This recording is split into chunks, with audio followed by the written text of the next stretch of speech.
This report told us everything we need to know about the Dodgers, everything, because I feel like we're getting some mixed feelings from the Dodgers. Exactly. What they're saying and what they're actually doing or what the plan is. They're doing the poker face thing. They're not showing. They're not showing the cards. Brad J here with you. Dodgers Digest. Subscribe, like, turn on notifications. Hey, look, we're almost at the 8,000 mark. I think we picked up about 20 new subscribers. Welcome to the show. Need to have more of you guys on there. Let's get to 8,000 before the trade deadline. Let's get to the story. This report tells us everything about the Dodgers. Okay, misinformation. Now, if you remember before, Brandon Gomes has said that they're not really forcing a move, forcing a trade, forcing a pickup at the deadline. That's not something they're really doing. They have got plenty of guys coming back, and they're resting on that, all right? Freeman kind of said the same thing, wasn't leading on, but things have changed a little bit. Of course, the way Doc thinks, he has said a few different things, but let's get into the stories on that. First off, Bob Nightingale, USA Today, revealed that the greater MLB world would be shocked if the Dodgers don't make a splash for a relief pitcher. I mean, I get that. But they were saying for the last month that it's not a big priority. Plenty of guys coming back, but it looks like it's becoming a big priority, and we know that, right? The biggest surprise at trade deadline would be if the Dodgers don't come up with another closer. They've checked in. Here's a key statement here. They have checked in with virtually every team for bullpen help. So you can't really hide that. Nightingale wrote that in a story. If they're checking with the team, the other teams, it's going to leak. It's going to know that, So are they telling us everything when they're saying, we got guys coming back. We're pretty happy with that, right? I mean, you can't show all your cards, right? Jackie Cup, yeah. You can't show all your cards. You just can't do it. You don't want other teams finding out what you're doing because you're trying to keep it secret. So I get it, right? But is the bullpen that bad that you really need to? Well, here's what the bullpen looks like. They also sit 24th in terms of ERA from relief pitchers. Okay, this is according to Fangraphs. With a 4.69 ERA. Well, I would say, yes, you could use a reliever. I mean, I don't know. How could you argue that as a Dodger fan? You look at the numbers, 24th, the numbers don't lie. Yeah, Blake's back, but is that enough? He got shelled that first game a little bit. That's not a big deal, but you're going to move someone to the bullpen. Is that going to be May? Or are you going to trade May? What's going on with that?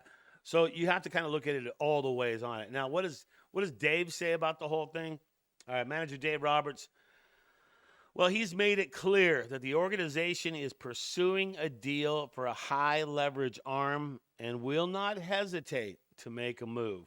So this contradicts a little bit what Gomes and what Friedman were saying just more than like a month ago, right? And here he goes on to say, I think intensifying it is probably a fair word, given the uncertainty of the leverage guys that we have. We don't have right now, Robert said. But I do think that we've shown in the past that if there's a trade that needs to be made for a high leverage guy, we'll do that. We've had some good success of that. Okay. Can't argue with them right there. So despite what Friedman, despite what Gomes has said in the past, you hear what Roberts is saying. So obviously it was never the plan not to look for somebody. So you got to think that no matter what, the Dodgers are going to do something. And they're going to make a big splash, and everyone's going to notice. Days, how many days we got? What, one more day to go? Is it going to happen today? We'll find out. All right.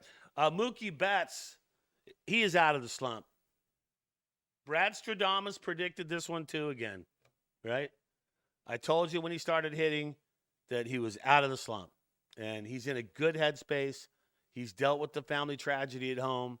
He's got tons of support on his side from the fans to the team to everyone behind him. So Mookie's out of it. He's out of the slump. And he couldn't be out of the slump at a better time. Now, also, Conforto. Is Conforto off the trading block at this point? Right? Is he? You got to think that at this point you're going to take a chance and keep him out there. All right. Let's look at what they did. All right. So you look at Betts and you go, okay, 2 hits. But look, what was it? 3 hits the game before. he's had a lot of hits in the last like 5 games, right? Even taking key walks too as well. Ohtani, that's glaring. 0 for 5. He looked absolutely lost out there with 4 Ks, struck out 4 times. That's the sombrero and then some, right? So then you keep going on. Will Smith, clutch. Will the Thrill Smith getting clutch on us and getting a go-ahead run to go ahead and take the win, the RBI on that one. Freeman, look, seeing Freeman hit lefties and be able to go oppo, that's what you want to see out of Freeman. He's back on it, 3 hits for him. Pages, good to see him get a hit. Like to see him get more. He's been having a little bit of problems. And good, even with Edman with the ankle injury for him, key 2-run home run early in the game for that. Rojas, he's contributing. You can't really say he's not with a 250 batting average. He's looking good. And Conforto, once again, off the trading blocks. Okay. So Conforto, what, struck out, walked twice, right? You got to count those 2 as well. And his batting average has come up to 195. So I think he's off the trading block. I think you're not trading him at this point. Why would you do that? Why would you do that at all? All right, let's take a look at pitching, what went down on the pitching side of things. Glasnow, I'm not concerned about this, okay? Couple of mistakes. Those led to some big runs. I get that. 4 earned runs, 4 hits, ERA 3.38 now for him, but not concerned. A couple mistakes, that's going to do it. But the resilience of the Dodgers to be able to come back from that was absolutely key for the Dodgers to be able to come back from that. And Will Smith, just clutch. But this Glasnow thing, not worried about that at all. I don't think that's going to be a problem at all for the Dodgers. So whether you believe it or not, the Dodgers are going to do something. I'm feeling it in the bones. Not Brad Stradamus is feeling it too as well.